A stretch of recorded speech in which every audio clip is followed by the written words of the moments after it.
1 minute. 1 minute.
Okay, 15 seconds. Okay, second.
Good morning and welcome to the National Press Theatre. I'm Christy Kirkup from the Canadian Press and I will be moderating this news conference this morning. Today we are joined by Rob Creaser with the Mounted Police Professional Association of Canada, as well as Dan Donovan from Ottawa Life magazine and Daryl Davies from Carleton University.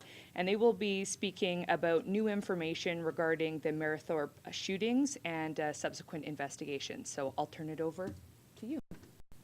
Good morning, and thank you for coming. My name is Rob Creaser. I am the media liaison. To my right is Dan Donovan, who's the publisher and managing editor of Ottawa Life magazine. He's written for the past 7 years about police and police misconduct. And on my immediate left is Professor Daryl Davies, criminology professor at Carleton University here in Ottawa. Also, I have an officer of the Mounted Police Professional Association in the gallery, Corporal Denis Simard, who would be more than happy to deal with questions in a language that I currently don't speak, and that would be French. I'd just like to, again, thank you for coming. And I'm first of all going to let Dan speak and give you a synopsis of why we're here and why we believe it's very important given what's taken place in Moncton, New Brunswick right now. So Dan? Thanks, Rob. Good morning, everyone. As Rob said, I'm the publisher and managing editor of Ottawa Life magazine here in the capital. And I've been, our magazine has been writing about police misconduct for the past 7 years. We're here this morning. We've worked over the years and had engagements with Daryl Davies, who's a professor of criminology at Carleton University, and we've, over the years, worked with members of the rank and file of the RCMP, who we have great respect for. I want to say at the outset, as I provide a context for what we're discussing this morning, that we recognize any time that we bring up the issue of Mayerthorpe, the tragic, tragic killing of 4 RCMP constables, that the families of those constables, we have the greatest respect for them, and we know it's difficult whenever we bring up this issue, and we would hope that at a certain point we won't have to be bringing it up again in terms of the investigation that transpired after Mayerthorpe. This morning, based on new information that we have looked at, we're asking for a judicial review into the Mayerthorpe shootings. So that's the first thing we're asking for this morning. And the second thing is we're calling on the federal government not to name a new commissioner of the RCMP until civilian oversight has been put in place to govern the force. It's very important to understand what happened after Mayerthorpe. Now, the CBC's Fifth Estate, and Lyndon McIntyre, has done an excellent investigative report on this that millions of Canadians have seen. But one of the things that did not come out in that Fifth Estate report is that an investigation by Labour Canada after the killings was breached. The person who wrote that report for Labour Canada, we are alleging was colluding with the senior command of the RCMP, and the report is noted in the Fifth Estate. The report was copied, there were pages and pages, word for word, from an RCMP internal report that cleared the senior command of the RCMP from any culpability in Mayerthorpe. Pages and pages of that report turned up in the Labour Canada report. That was reported on the Fifth Estate. What wasn't reported is that the person who wrote that report went to work for the RCMP after and is now a senior civilian employee with the RCMP doing the same types of investigations. What this means is that those investigations that that person has done since going to the RCMP are now in question.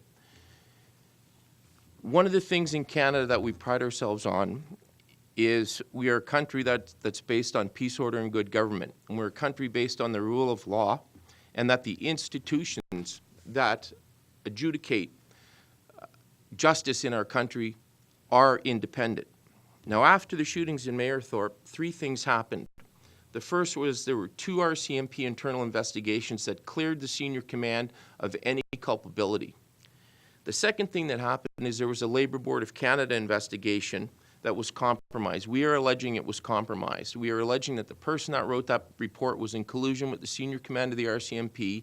There is no other way to explain it when you look at the documents and you look at what was reported. What's really troubling about this is Labour Canada is supposed to be independent.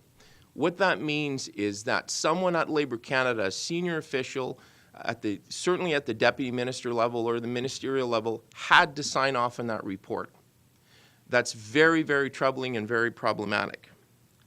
The next thing that happened after Mayerthorpe was the RCMP Senior Command initiated what's called a Mr. Big investigation. Now today, we're not going to comment on the outcome of that investigation, but it certainly is suspect, many of the things that happened in that Mr. Big investigation. The Supreme Court ruled in 2014 that these types of investigations by the RCMP are often suspect and you get coerced confessions. And again, that investigation was done, it is closed. But what we are wanting a judicial review to look at is how that investigation was initiated, who investigated at the senior command of the RCMP, and we believe one of the reasons they did that was to deflect attention away from their own role and culpability in this. Why is this important? This is important today because Mr. Davies, who's going to speak to this in a moment, Daryl Davies was asked by the RCMP after the Mayerthorpe shootings to do a study about the equipment that the force had. Did the rank and file have the equipment they needed to protect themselves in doing their duty? Mr. Davies reported that they needed carbines and he had other items in his report. The deputy commissioner at the time of the RCMP ignored that report. We had the killings because of improper equipment of 2 RCMP officers in Saskatchewan, in Swiftwood in 2006. Mr. Davies' report comes out. It's ignored by the senior management of the force. And again, I want to stress it's the senior management of the force. This very bizarre leadership we have in the RCMP not protecting their rank and file. The report is dismissed. Subsequent to that, we have the killings of 3 more RCMP constables in New Brunswick and 2 seriously wounded. The RCMP was then charged. They were charged by the Labour Board for not properly equipping their officers, and there's a trial ongoing in Moncton. So what does all of this mean? Well, what it means is you have an RCMP management team that is not protecting its rank and file members. You have a bizarre culture of behavior at the senior levels of management in the force, and you have it getting to a point now where it's affecting people's lives. In the last week, we've had 3 reports. 3 reports. The first report came out from the Civilian Review and Complaints Commission, which is the RCMP's watchdog agency. And I don't know that that's the appropriate term to use, calling it a watchdog agency, because a watchdog is somebody that's got some ability to enforce things. Having said that, the Civilian Review and Complaints Commission came out with a damning report calling for civilian oversight of the senior ranks of the RCMP. Not a day later, you have another report out from the former Auditor General of Canada, the very respected Sheila Fraser, on the harassment issue in the RCMP. She too came out with a damning report, and she too called for civilian oversight of the RCMP.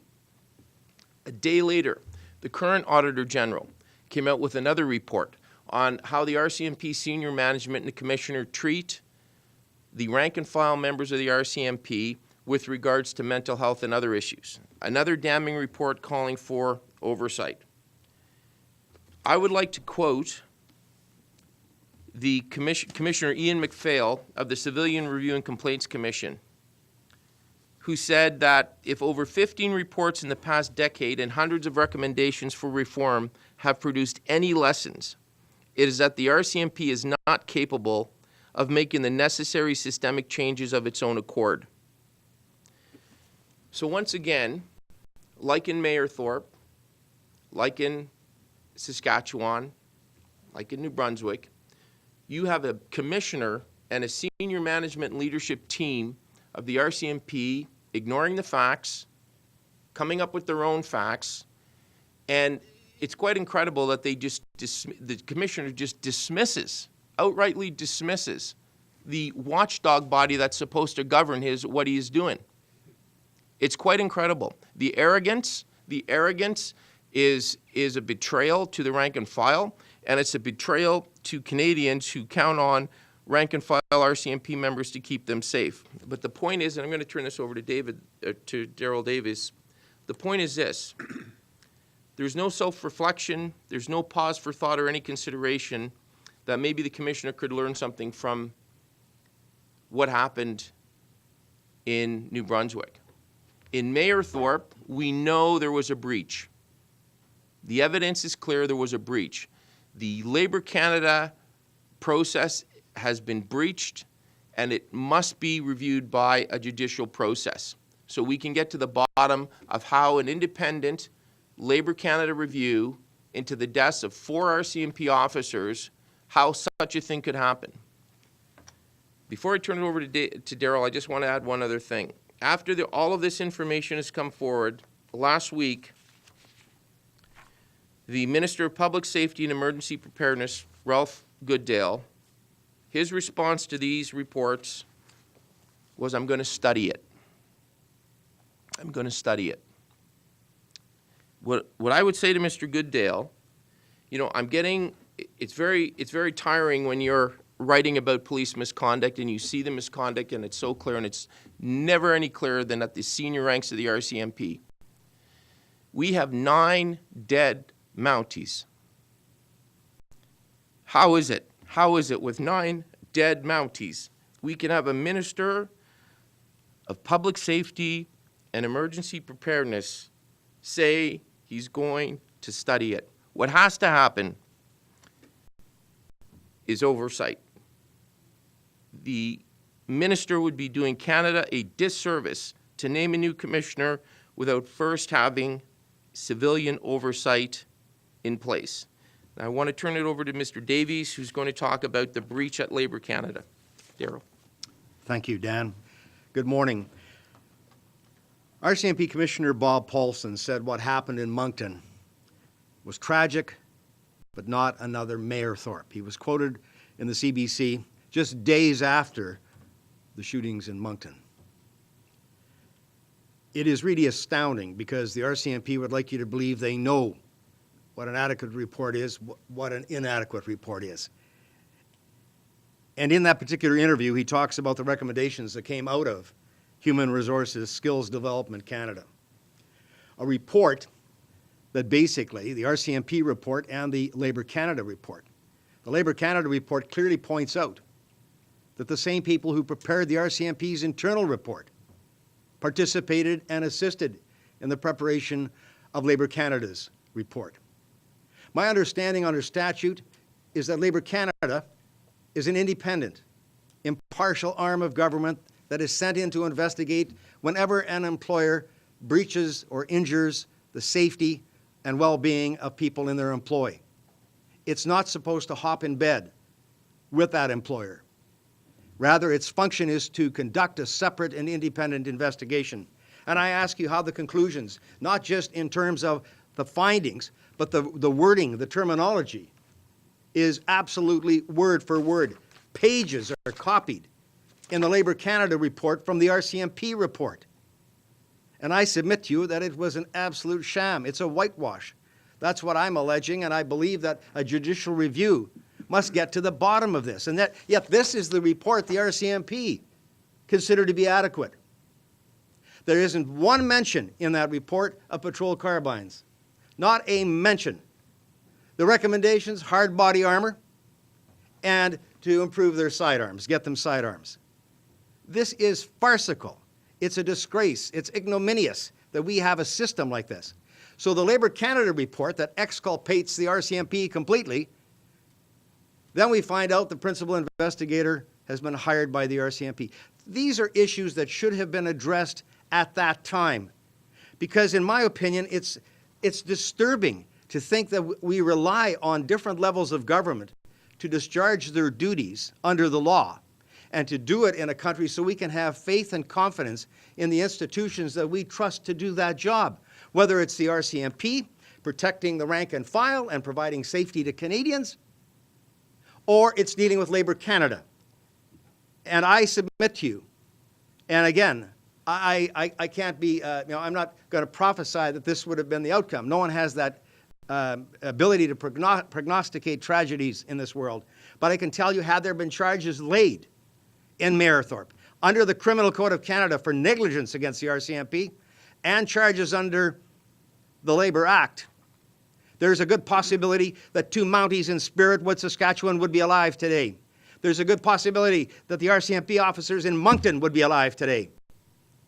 And I'm asking for the federal government and all members of Parliament, do your duty and stand up for Canadians, stand up for the victims, stand up for the families of the victims, and stand up for Canada and do something to revamp, revise, and change this organization that has been dysfunctional in report after report after report. It is absolutely horrific to think that they just simply bungle it from one operation to another. And their excuse for not doing anything, public perception. We're not going to implement carbines because we're concerned about how the public react because of the way we handled the taser. What was their excuse when the Mounties were shot dead in Mayerthorpe for not doing anything? I don't know. As a Canadian criminologist in Canada, I have great respect for the rank and file and the members that do their job. I come from a small town in Saskatchewan. I grew up where policing in the province is done by the RCMP. It is the management that has to be basically dealt with. There has to be a complete transmogrification of the management under this current commissioner. They need to be removed, and we need civilian accountability. If we don't get it, what are we left with as a country? What trust can we have in our democratic institutions to do their job? And what can we do if members of Parliament consistently do nothing to address this issue? It is not good enough just to simply deal with and get the management out of the RCMP and out of the use of force section, which in my view should be shut down. But we need members of Parliament to stand up in the House of Commons from one end of the country to the other. They need to speak to Canadians about public safety. They need to speak to Canadians and say, we are mad as hell and we're not going to take it anymore. And today is that day. Rob. Thank you, Darrell. I'm going to go into a little bit of history here. Had I survived in the RCMP, I would be in my 36th year. I didn't last that long. Way back in the early 1990s, about the time that associations were forming, one in BC, one in Ontario, and one in Quebec, the federal government of the day introduced legislation, two pieces of legislation. First piece was Bill C-58, and it was a piece of legislation that would remove the RCMP from Part 2 of the Canada Labour Code, which deals with occupational health and safety. The three associations fought that. Well, the then Staff Relations Program, which was deemed unconstitutional in 2015 by the Supreme Court of Canada, favored the removal of RCMP members from the protections afforded them under Part 2 of the Canada Labour Code. What they were going to put in place is they were going to codify occupational health and safety issues in the RCMP Act regulations. They said they would make them better or as good as or better than the statute under Labour Canada. What they didn't address was the fact, well, what happens if there was a violation of the RCMP Act regulations? Would, in fact, the RCMP charge themselves? Can you imagine what that would have looked like at Mayerthorpe, or what it would have looked like in Moncton? So it was defeated, and then the federal government again brought it back as Bill C-30. And once again, because of the intervention of the three associations in BC, Ontario, and Quebec, the federal government backed away from removing RCMP members from those protections afforded them under Part 2 of the Canada Labour Code. Fast forward to 2015, and the association that I speak for, as well as the Ontario Association, challenged the constitutionality of the Staff Relations Representative Program. We were successful in having that program deemed unconstitutional. It didn't meet the charter requirements required under freedom of association.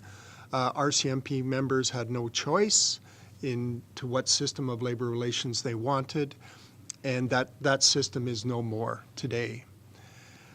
Now I'm going to jump back to the report that you've heard about, the internal report back into Mayerthorpe.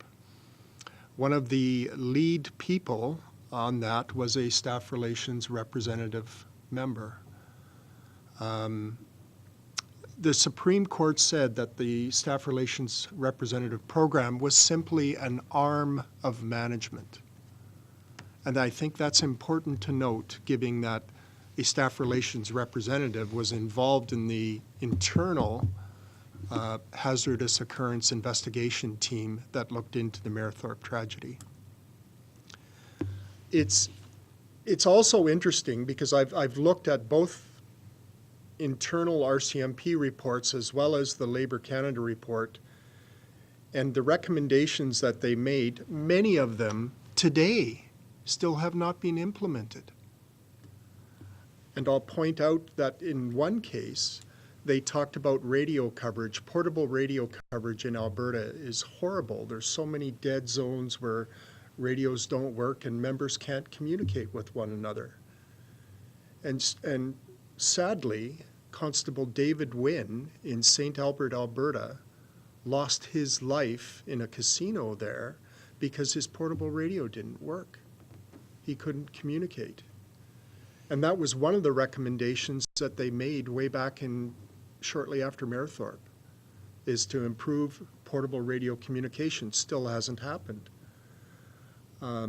Recommendations were made in terms of the frequency of when members shoot their firearms or qualify with their firearms. They still haven't dealt with that recommendation in terms of having members qualify more often, or at least be more proficient, have more practice time with their firearm. Hasn't happened.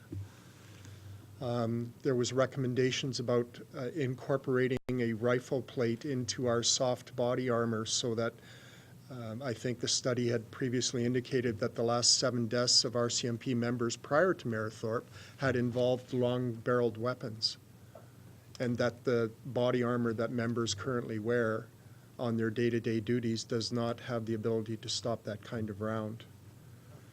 And finally, and I believe this is very important, resourcing. There was a recommendation made about resourcing and making sure that RCMP detachments have adequate resources to be able to protect the public. Resourcing is still a huge issue within the RCMP. We're not being able to attract recruits. Other police departments are actually poaching recruits. Once they graduate, they show up and they say, well, we'll pay you $5,000 to come work for us. And members are going. So the point I'd like to leave you with is that, as Dan rightly pointed out, there's been 15 reports. There's been countless recommendations. Many of them have not been acted upon to this day. Our association is a huge supporter of civilian oversight. We believe that is the way to go because our management just isn't getting it. But I'm going to take it a step further than Dan did. I'm going to suggest to you that the Prime Minister of Canada should have nothing to do with choosing the next leader of the RCMP, because politicians pick leaders of our national police force for reasons than what the front line requires. We require an advocate in Ottawa to make sure that we have the tools we need to do our job, the training, the equipment, and the resources, the boots on the ground. And appointments, whether they be civilians, we've had a civilian commissioner, or people that have been career cops like Bob Paulson, if they're chosen by a politician, it's not doing wonders for our front line. And that needs to change. So what I'm encouraging is I agree that civilian oversight should be in place, but I want our next commissioner chosen by that civilian agency. That I want them to choose the next commissioner. And I think based on the fact that for the first time in RCMP history, we're going to have collective bargaining rights, perhaps it would be wise to choose a commissioner that has experience in dealing with collective bargaining. And I can tell you nobody in the RCMP has that experience. So in summation, I would like to call on Mr. Goodale to act, to create a civilian oversight agency and to allow that agency to choose the next commissioner. Because we've had 9 dead bodies recently. We've had countless others that are off on medical-related leave because they can't handle working for the organization anymore. They're burnt out. We need to fix the outfit, but we need politicians to act in order for that to happen. Thank you. Thank you very much. Thank you.